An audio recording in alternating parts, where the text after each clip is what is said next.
Welcome to वैदिक maths lecture 4।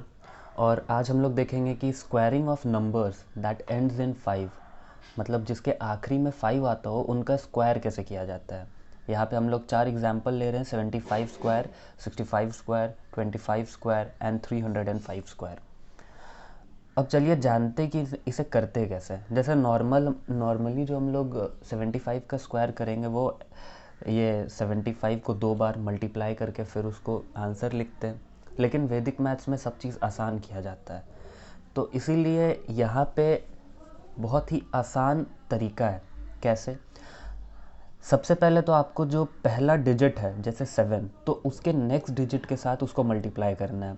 जैसे कि यहाँ पे 7 है तो इसे हम 7 इंटू 8 करेंगे।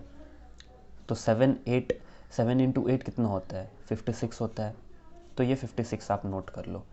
और फिर इधर होगा 5 का स्क्वायर, 5 इंटू 5, और ये कितना होता है? 25। तो जो आपका आंसर निकलेगा वो कुछ नहीं, बस सिंपल 56, 25, 5625 ये होगा आपका आंसर। यानी कि 75 का स्क्वायर 5625। चलिए एक बार इसे कंफर्म करने के लिए हम लोग कैलकुलेटर में भी करके देख लेते हैं। ये रहा कैलकुलेटर, 75 इंटू 75, 5625, और यही हमारी भी आई है। अब हमारा अगला क्वेश्चन 65 का स्क्वायर। 65 का स्क्वायर भी वैसे ही होगा, कुछ सिंपल, कुछ इसमें डिफ़िकल्ट नहीं है। जस्ट पहले डिजिट 6 के अगले डिजिट 7 के साथ उसे मल्टीप्लाई करना है। तो 6 इंटू 7 कितना होता है? 42, और इधर वैसे ही 5 का स्क्वायर 25। तो ये मिल के हमें कितना देगा? 4225। तो 65 का जो स्क्वायर होगा वो कितना होगा? 4225। आइए इसे एक बार देख लेते हैं कि होता है कि नहीं ऐसा।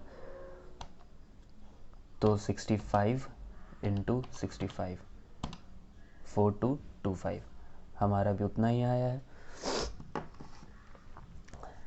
अब नेक्स्ट क्वेश्चन 25 का स्क्वायर। ये तो सिंपल है, ये तो सब जानता है कि 625 का स्क्वायर होता है। लेकिन वैदिक मैथ्स के हिसाब से आप 25 का स्क्वायर कैसे निकाल सकते हो? तो वैदिक मैथ्स के हिसाब से जैसे पहला डिजिट 2, तो वैसे ही इसके नेक्स्ट डिजिट 3 के साथ इसे मल्टीप्लाई करना है। तो 2 इंटू 3 6 होगा, और फिर इधर 5 का स्क्वायर, तो ये हो जाएगा 25। तो हमें आंसर में क्या मिला? 625, यानी 25 का स्क्वायर होगा 625। अब इसे फिर वेरीफाई किया जाए एक बार कैलकुलेटर से। तो 25 इंटू 25, 625, जो कि हमारा भी आंसर है। अब आइए तीसरे क्वेश्चन में। तीसरा क्वेश्चन 305 स्क्वायर, यानी कि 305 का स्क्वायर। अब 305 का स्क्वायर कैसे निकले? 305 का स्क्वायर भी सिंपल है। 30 है, आपको 30 का अगला नंबर यानी कि 30 इंटू 31 करना है। 30 इंटू 31 कितना होता है? तो 30 इंटू 31 होता है 930। सिंपल, 30 इंटू 31 हो गया 930, और फिर 5 का इधर स्क्वायर, तो ये हो गया 25। अब ये दोनों मिल के आपको कितना देगा? तो 930 एंड 25, तो 305 का स्क्वायर हो गया 93,035। एंड नाउ लेट्स वेरीफाई कि ये सही है कि नहीं है। तो 305 इंटू 305,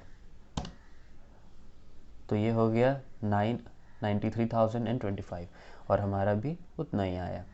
तो ये तो तरीका हो गया कि उन नंबर का स्क्वायर करने का जिनके एंड में 5 आता है। अब हमें दूसरे टाइप के क्वेश्चंस देखने हैं। दूसरे टाइप के क्वेश्चन में क्या आते हैं कि हमें मल्टीप्लिकेशन देखना है।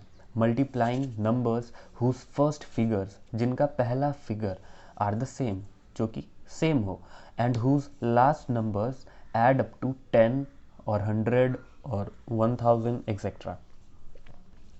तो इसमें हम दो तरीके के क्वेश्चन आज देखने वाले हैं।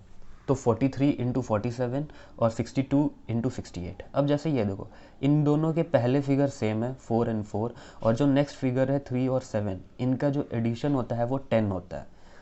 तो इस तरीके के क्वेश्चन को आप कैसे सॉल्व कर सकते हैं? जैसे 43 इंटू 47 अगर हम करते हैं तो इसे कुछ नहीं करना है, इसे भी सिंपल स्क्वायर वाले ही मेथड से बनाना है। जैसे 4 का अगला नंबर कौन आता है? 5 आता है। तो सबसे पहले हमें 4 इंटू 5 कर देना है, ये कितना हो गया? 20। ठीक है, और कुछ नहीं। और उसके बाद अगला 7 इंटू 3 करना है, तो 7 इंटू 3 कितना होता है? 21। ठीक, अब जो हमारा फाइनल रिजल्ट आता है वो क्या होता है? 20, 21। और 43 इंटू 47 का जो मल्टीप्लिकेशन निकल कर के आएगा वो भी होगा 2021। और इसे एक बार हम लोग वेरीफाई कर लेते हैं। तो 43 इंटू 47 2021, और हमारा आंसर 2021। ठीक है, अब नेक्स्ट क्वेश्चन जो है हमारा 62 इंटू 68 है। अब इसमें भी पहला डिजिट सेम है 6 एंड 6, और नेक्स्ट डिजिट 8 और 2 ऐड अप टू 10 होता है। तो अब इसे भी वैसे ही करना है। सबसे पहले तो ये जो नंबर है 6, इसके बाद वाले नंबर 7 के साथ इसे मल्टीप्लाई करना है। तो 6 को अगर हम लोग 7 के साथ मल्टीप्लाई करेंगे तो हमें कितना मिलेगा? 42, I mean yes 42। And 8 into 2 अगर हम लोग करते हैं तो ये कितना होता है? 16। तो हमें ये दोनों मिलके कितना देगा? 4216। ठीक है, तो 62 इंटू 68 कितना होता है? 4216।